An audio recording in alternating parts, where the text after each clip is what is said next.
Assalamualaikum warahmatullahi wabarakatuh. Selamat bertemu kembali dalam pembelajaran materi ekonomi kelas 10 SMA. Pada kesempatan ini kita akan belajar tentang sistem pembayaran. Salah satu tugas bank sentral adalah mengatur dan menjaga kelancaran sistem pembayaran. Sistem pembayaran adalah sistem yang mencangkup seperangkat aturan, lembaga, dan mekanisme yang digunakan untuk melaksanakan pemindahan dana guna memenuhi suatu kewajiban yang timbul dari suatu kegiatan ekonomi. Kelancaran sistem pembayaran dalam suatu perekonomian akan mendukung pelaksanaan kebijakan moneter yang telah ditetapkan oleh Bank Indonesia. Berdasarkan alat yang digunakan dalam sistem pembayaran, secara umum alat pembayaran dibagi menjadi dua. Pertama, alat pembayaran tunai, yaitu pembayaran yang menggunakan uang kartal atau uang tunai yang meliputi uang kertas dan uang logam. Dua, alat pembayaran non tunai, yaitu pembayaran yang menggunakan berbagai media atau instrumen selain uang tunai, seperti kartu kredit, ATM, kartu debit, dan uang elektronik. Kita lihat sekarang peran Bank Indonesia dalam sistem pembayaran. Dalam rangka mengatur dan menjaga kelancaran sistem pembayaran sebagaimana diamanahkan oleh undang-undang, bahwa Bank Indonesia berwenang untuk menetapkan kebijakan, mengatur, melaksanakan, memberi persetujuan, perizinan, dan pengawasan atas penyelenggaraan jasa sistem pembayaran. Bisa kita lihat dalam bagian peran Bank Indonesia dalam sistem pembayaran yang cepat, aman, dan andal. Ada 5. Yang pertama, regulator. Bank Indonesia berperan dalam membuat peraturan-peraturan yang mendukung kelancaran sistem pembayaran. Contohnya peraturan Bank Indonesia tentang transfer dana dan surat edaran tentang penyelenggaraan transfer dana yang diantaranya menegaskan bahwa penyelenggaraan transfer dana harus Badan Hukum Indonesia. 2. Perizinan. Bank Indonesia berperan dalam memberikan izin terhadap pihak-pihak yang terlibat dalam pelaksanaan sistem pembayaran, seperti izin terhadap lembaga yang akan melakukan kegiatan transfer dana, alat pembayaran menggunakan kartu atau APMK, dan uang elektronik. 3. Pengawasan. Agar kegiatan pembayaran berjalan dengan baik, maka Bank Indonesia perlu melakukan pengawasan. Kegiatan pengawasan dilakukan terhadap proses pembayaran maupun terhadap aktivitas para pelaku yang terlibat dalam sistem pembayaran. Dalam menjalankan fungsi pengawasan sistem pembayaran, Bank Indonesia berwenang melakukan pengawasan terhadap penyelenggaraan sistem pembayaran melalui kegiatan monitoring, penilaian, dan melakukan upaya yang mendorong penyelenggaraan sistem pembayaran ke arah yang lebih baik. 4. Operator. Bank Indonesia berperan sebagai operator dengan menyediakan layanan sistem pembayaran, yakni Bank Indonesia Real Time Gross Settlement atau BIRTGS, dan Sistem Clearing Nasional Bank Indonesia atau SKNBI sesuai dengan ketentuan Bank Indonesia. Mulai 31 Mei 2013, batas nilai nominal transfer kredit yang dapat dikliringkan melalui clearing kredit dalam penyelenggaraan SKNBI mengalami peningkatan menjadi maksimal 500 juta. Adapun untuk Bank Indonesia Securities Settlement System atau BISSSS, BI menyediakan layanan sarana penata usahaan dan settlement surat berharga. 5. Peran BI sebagai fasilitator. Agar penyelenggaraan sistem pembayaran semakin aman dan efisien, maka Bank Indonesia memfasilitasi pengembangan sistem pembayaran oleh industri yang bergerak dalam bidang jasa keuangan. Selain melaksanakan 5 peran tersebut, Bank Indonesia juga melakukan transaksi-transaksi seperti operasi pasar terbuka, menyelesaikan tagihan-tagihan, serta transaksi yang terkait dengan rekening pemerintah dan lembaga keuangan internasional yang ada di Bank Indonesia. Bank Indonesia juga berperan sebagai pengguna dan sebagai anggota sistem pembayaran.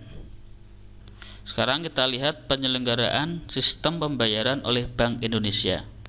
Penyelenggaraan sistem pembayaran non-tunai oleh Bank Indonesia dilakukan dengan dua cara, yaitu yang pertama, transaksi yang bernilai besar atau high value diselenggarakan dengan menggunakan perangkat BIRTGS dan BISSSS. Kedua, transaksi yang bernilai kecil atau retail value yang diselenggarakan oleh Bank Indonesia menggunakan SKNBI atau Sistem Clearing Nasional Bank Indonesia. Sedangkan sistem pembayaran yang bernilai kecil yang diselenggarakan oleh selain Bank Indonesia terdiri dari APMK, alat pembayaran menggunakan kartu, yaitu kartu ATM, kartu debit, kartu kredit, dan juga menggunakan uang elektronik.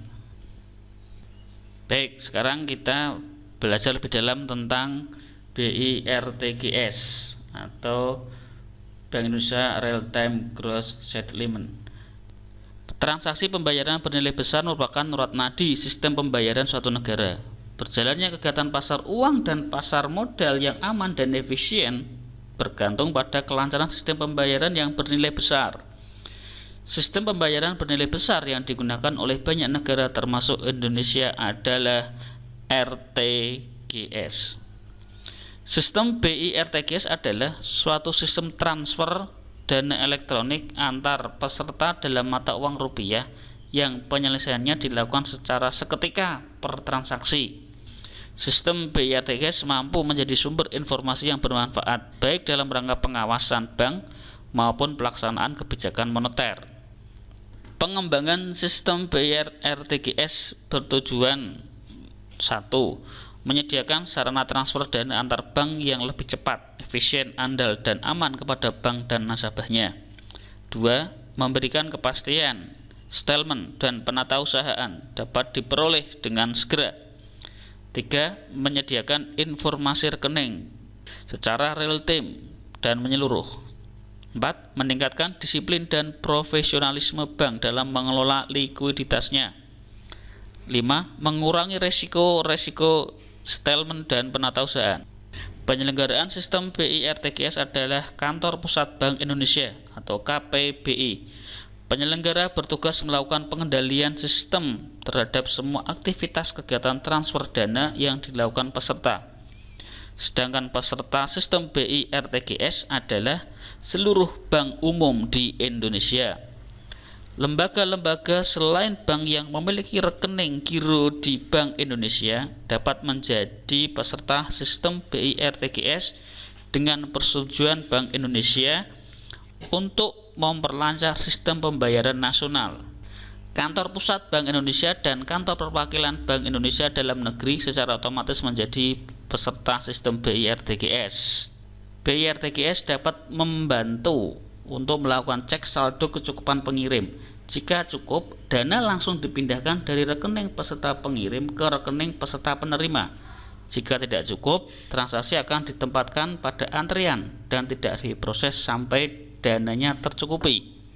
Secara sederhana kita bisa melihat sistem RTGS di KPBI. Bank pengirim memerintahkan transfer dana untuk bank penerima melalui terminalnya ke sentral RTGS. Kemudian bank penerima menerima konfirmasi dari sentral di RTGS. Sekarang kita lihat BISSSS atau Scriptless Securities Settlement System. BISSSS adalah sarana transaksi Bank Indonesia untuk settlement dan penatausahaan surat berharga secara elektronik yang berhubung langsung antara peserta, penyelenggara, dan sistem BIRTGS. Sekarang kita lihat Sistem Clearing Nasional Bank Indonesia atau SKNBI. Jika sistem pembayaran yang bernilai besar merupakan urat nadi sistem pembayaran yang bernilai kecil diibaratkan sebagai jaringan pembuluh darah yang menghubungkan seluruh perekonomian suatu negara. Sistem clearing adalah pertukaran warkat atau data keuangan elektronik antar peserta clearing, baik atas nama peserta maupun atas nama nasabah peserta, yang perhitungannya diselesaikan pada waktu tertentu itu juga.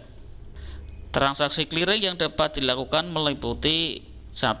Transfer debit menggunakan cek, billet giro atau warkat debit lainnya. 2. Transfer kredit dengan mengisi formulir isian yang disediakan oleh bank, yang kemudian akan dikirim oleh bank melalui data keuangan elektronik. Mekanisme clearing secara sederhana dapat dijelaskan sebagai berikut. Ketika nasabah A yang memiliki rekening di bank A menjual barang atau jasa ke B, maka B membayar ke A tanpa uang tunai, tetapi melalui transfer. Maka B akan menggunakan rekening di bank B-nya untuk memindah uangnya ke rekening A di bank A melalui sistem clearing atau SKNBI. Demikian pembelajaran kita kali ini. Terima kasih atas perhatiannya. Assalamualaikum warahmatullahi wabarakatuh.